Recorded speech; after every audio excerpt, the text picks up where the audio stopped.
Coming up next on Aqua Kids. Head out with the Aqua Kids to Barn Island, Connecticut, where they solve the mystery of declining marsh bird populations, conduct research with a PhD student, and discover a controversial solution to salt marsh degradation. So, ready to make a difference? Building a better planet starts with you. Aqua Kids, traveling around the world, going where we've never been before, having fun and so much more, learning from our friends of the sea, saving them is up to you and me.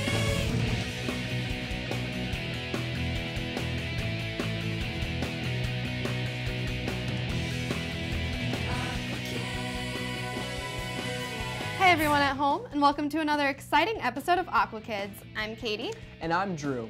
On today's show, we're headed out into the salt marsh in Connecticut. Cool, what are we gonna do there? Good question. Dr. Elphick and his team are going to be showing us how salt marsh degradation is having a large impact on marsh birds. Well, let's go meet up with Dr. Elphick to learn more. Let's go. All right guys, so we're here at Barn Island in Pawcatuck, Connecticut, and rumor has it Dr. Elphick is somewhere out here conducting a study on birds. Awesome. Oh, I see him over there. Let's go meet up with him and talk to him. All right, yeah, let's go. Hey, Aqua Kids. Hey, Dr. Elphick. Nice to see you today. You See too. you. What you been doing out here in the salt marsh? Well, we're studying the birds out here and how changes in the marsh are affecting those birds. But in order to understand what's happening to the birds, we've got to understand what's happening to their habitat. So a lot of the work we're doing right now involves looking at the vegetation and how that's changing, and especially how it's changed over the last 10 years as a result of sea level rise. Well, a lot of it just looks green to me. Can you explain some of the differences? It does all look pretty green and it all looks pretty much the same, but there are several different species of grass out here, and the different species grow at slightly different elevations, just an inch or two apart. But an inch or two can make a huge difference if you're a bird and you're nesting right down in the grass and the tide comes up. Because if your nest isn't quite high enough, the tide will flood the nest and fill it with water. And if there are eggs in the nest, those eggs might float away. And if there are chicks in the nest, unfortunately those chicks often drown. So the birds want to find the highest spots in the marsh that they can, but still be underneath the grass so the predators who are flying overhead can't see the nest. So they're kind of stuck. If they go too high, the predators will see the eggs, and if the nest is too low, it'll get flooded by the high tide. How do all these birds figure out where to put their nests? Well, they have to be pretty good botanists. They have to be able to identify the different plants and use the plants to tell them where the highest spots in the marsh are. And so there are not very many species of plants, so it's fairly easy to learn them as a human. I don't know how the birds learn them, but they can tell because their nests are always in particular places. And so there are some grasses that only grow in the lower elevations. One in particular is called Spartina alterniflora, and it's got a fairly broad leaf to it. And then there's another plant that grows at slightly higher elevations called Spartina patens, and they like to nest in the areas where the Spartina patens. How have you seen the salt marsh grasses change over the past few years? Well, we did a lot of surveys in marshes throughout Connecticut about 10 years ago, where we took a meter square and we put it down in the marsh, and then we looked at all the plants in that area, and we did it in lots and lots and lots of different places. And then last year we went back to all of those places, so we're in pretty much exactly the same spot, and we compared the vegetation last year to 10 years ago. And what we found was that the species that indicate higher elevations, the Spartina patens, are less common now than they were then, and the species that are found in wetter conditions are more common. And so what that tells us is that relative to the sea level, the marshes are now wetter, and the water's flooding more frequently, those areas, and the plants are responding by changing from one species to another, because the different species can grow under these slightly different conditions. And now that you've witnessed these changes in the grasses, what has that meant for the populations of birds? Have you seen them change in the past few years? Well, as the grasses change, that tells us that the marsh is wetter, and what we have seen is a lot of nests getting flooded out. We don't have good estimates of the size of the population. We're in the process of trying to get that right now, but we have seen changes in how successful they are in years in which there's a lot of high water, the nests flood and a lot of nests fail. It turns out this year we've had a pretty good year. There hasn't been too much storminess, and the birds have done pretty well, and a lot of nests have produced young fairly early in the season, so there's a lot of young sparrows around in the nest. But it's been a few years since we've seen that out here. Is there anything people can do to try and stop the high tides coming in and ruining bird nests? Well, that's a really, really hard question. As King Canute knew a long time ago, it's hard to stop the tides. They go up and down as they will. The thing that we can all do is reduce the amount of energy we use and reduce the amount of carbon that we pump into the atmosphere, because ultimately rising sea levels is driven by a warming climate. Warmer temperatures make the ocean water warmer, and that just causes the water to expand. And that expansion is a big part of sea level rise. It's not the only reason, but it's a big part of what's causing the oceans to rise. So turning off your lights, not leaving your computer on overnight, not driving if you don't have to, all those little things can make a difference. And obviously each individual event doesn't have a very big difference, but there's millions of people, and if millions of people just thought a little bit about that, they can have a very, very big effect. I bet there's a lot of interesting things we can see today. Why don't we head on out? Yeah, let's do that. All right. Mind the ditch.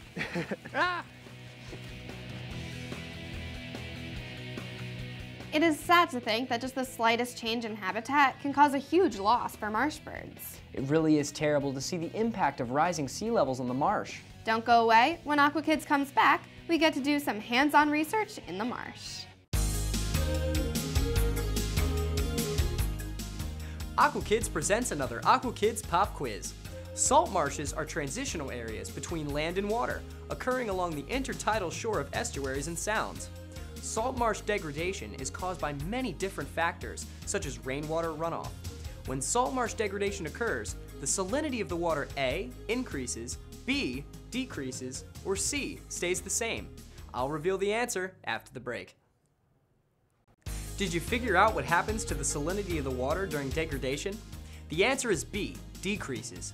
Even slight changes in the salinity of the water can have a significant impact on the species that live in the salt marshes. Salt marshes are some of the most productive ecosystems on Earth. Welcome back. Let's head back into the salt marsh to sample some vegetation. Okay. So this area of marsh is relatively wet. It's relatively low elevation, and it's dominated by the thick-leaved grass, the Spartina alterniflora. So it's probably not an area where there's a lot of birds nesting. I'm getting splashed. Well, it's wet out here, that's what I was saying. So on a really high tide, there would be water across the whole marsh. Right now there's just a little bit, it's a little damp. But on a high tide, there'd just be a sheet of water covering all of this grass vegetation. And you can imagine that if you're a bird nesting down in the grasses here, then your nest would just very quickly be underwater just a few inches. Right. Yeah. So this is Chris Field, who is a PhD student who works in my lab. And he's out here sampling the vegetation. And so he'll show you how we do it. Well, I'm doing a vegetation plot here. We're trying to measure whether the grasses have changed within this square.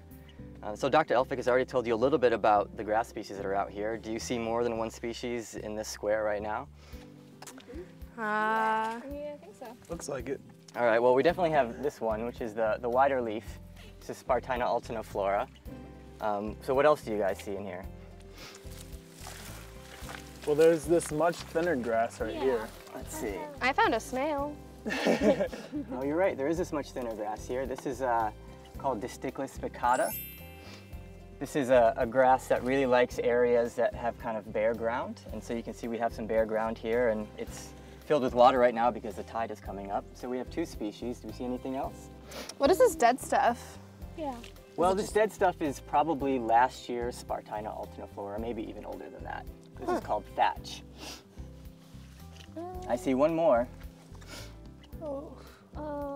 Right. Ooh, right Pickle here. weed. Yeah, right here. Yeah. Exactly. So this is Salicornia. This is a plant that likes wetter areas, and it's actually edible too. Whoa. So the next step is to measure the density of the grasses in little areas of this plot. And so I'm going to put this little square down to find our first place. We randomly selected these points beforehand, and we're going to go to the first section here and the fourth section here. and put our little square down in this area, like so. And now we just count from the bottom up how many stems of these grasses we have. So count by fives. 5, 10,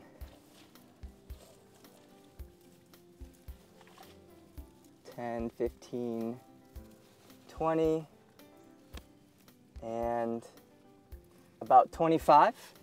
And then we would do that 10 more times in this square. And then we would do this square about 800 more times in this marsh. And then we would do about 2,000 more squares other places in Connecticut. And so we have a lot of information to detect really small changes in how these grasses are shifting across the marsh. And most of the dominant plant in this square is Spartina alterniflora. And what we found pretty much everywhere is that there's more and more of this grass, because this grass likes the wetter areas, which makes us think that across the Connecticut coastline, the marshes are getting wetter. Chris, I noticed that as I'm standing here, my feet keep getting wetter and wetter. Why is that? Well, it's just about high tide right now. If you look over there, you can see that the water is just about at the top of that culvert. And high tides like this happen twice a day around here. Okay. And so this will drain in about 6 hours. But the reason why our plots are changing is because sea levels are rising. And around this area, they've risen by about 2.5 centimeters over the last 100 years, which doesn't seem like a lot. But it's 2.5 centimeters on top of these big high tides that you can see right here. Right. And so the marsh is staying wetter for longer every year. And that's probably why we're seeing these changes in the vegetation. And so high tides like this really cause an issue for the birds, right? And these are exactly the kind of high tides that cause bird nests to flood. This is why birds don't nest in Spartina alterniflora like this, because every day it gets wet, and they wouldn't be able to nest. But the problem is going to be when these tides start reaching the drier areas of the marsh where they nest now. And when do you foresee that happening? Well, that's a really hard question, and that's something that we're trying to answer. But potentially this could happen in our lifetimes, where salt marsh sparrows and other salt marsh birds might not be able to reproduce in New England marshes anymore. Wow. Do you ever come across bird nests in these squares while you're doing your sampling? It hasn't happened yet. And we do a lot of these samples, but the nests out here are actually fairly rare in the big scheme of this pretty large marsh. And so we've actually never found a nest. It's hard to find nests. It's a challenge for us.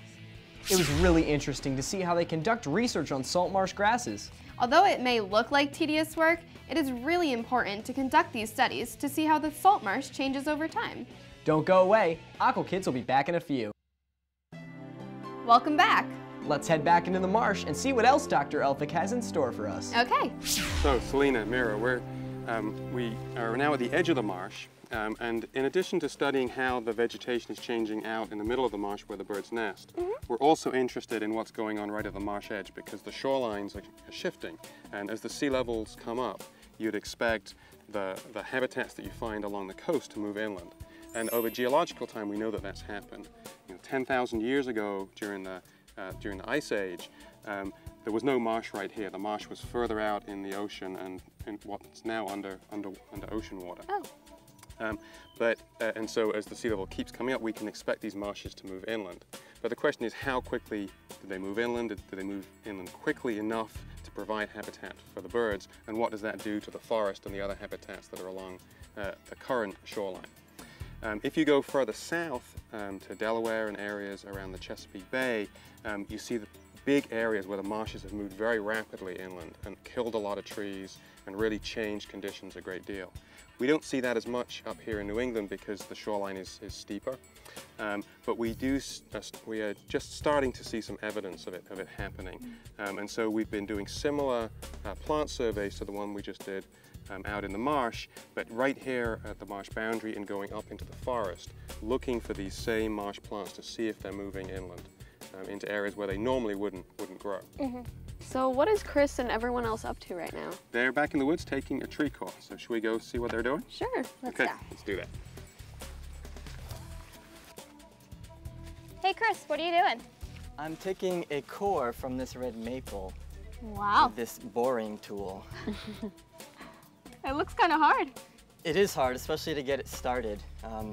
But we should be able to get a nice little sample from the center of this tree so we can measure the rings. So what are these rings going to tell us? Well, the rings will tell us if these trees are being stressed by high tides that are coming up into the forest understory, and if that's happening more frequently over time. This red maple is actually pretty far from the marsh. We're about 10 meters away, but we can compare the rings on this tree to the rings on trees that are right next to the marsh and see if those trees are becoming more stressed over time. So how do the rings look different from the other trees? Well, if a tree is being stressed, it'll have very narrow rings. And if it's not stressed, then the rings will be fairly uniform throughout the entire core. I have two examples right here. These are cores that I took from an oak tree last summer, and I mounted them on these pieces of wood here, and then we sanded them down with a really fine sandpaper so we could actually see the rings. And so this is a oak that was right at the edge of the marsh, and it's 114 years old because you can see the center of the tree right here, and there's 114 years since then. And so we can actually see what was stressing the tree 114 years ago and compare that to what's stressing the tree right now and see if this, if these rings are because of more tidal flooding coming into the forest understory. So what does this mean for the birds? I'd like to know that too. Well, we're hoping to find areas of forest that are experiencing stress from increased flooding, and those are the areas where we might expect there to be future marsh. And so maybe this area we're standing right now will be salt marsh in 50 years. But we also want to know how realistic that is. If these forests are very healthy and they're resisting stress from increased flooding, then maybe there won't be future marsh for the tidal marsh birds that need the habitat in the future. What do you do when you find that trees are dying in this area? Well, in an area like this, and if we find that the trees are dying from sea level rise, one option is to cut them down and see if that encourages the tidal marsh to move into these areas. And so it'll create vital tidal marsh habitat sooner. So that helps the birds? Yeah, potentially that'll give more habitat for the birds in the short term when they're really going to need it.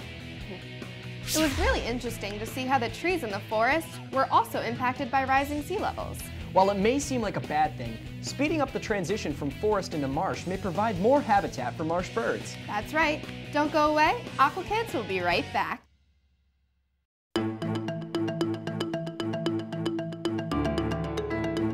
Here's our top story. Wetland restoration begins in New Jersey. After years of wetland and salt marsh degradation in New Jersey, the state has finally come up with a way to restore salt marsh bird habitat. In an $8 million plan, New Jersey has decided to dredge sand from the Hereford Inlet and spray it onto Ring Island, an area of state land that stretches about half an acre.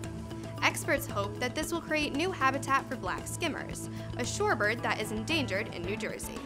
As David Golden, chief of the Bureau of Wildlife Management with the State Division of Fish and Wildlife, stated, "The ideal nesting habitat for the black skimmer is a sandy area above the high tide line with close proximity to tidal creeks. That type of habitat is limited in this area." Golden hopes that this new project will provide the habitat the skimmers need to thrive. While the $8 million project may seem pricey, the National Fish and Wildlife Foundation points out that it will save more than $7 million in the long run by reusing dredge material. Therefore, it looks like this project will benefit New Jersey both ecologically and economically. I'm Katie with Aqua News, keeping you connected to our planet. Now back to Aqua Kids. Unfortunately, that's all the time we have for today's show, but we sure learned a lot. It was really sad to learn about how rising sea levels are destroying habitat for marsh birds. But despite this, it was also cool to learn that speeding up the process from forest into marshland may help create new habitat for the birds, so that many different species can survive. This is true.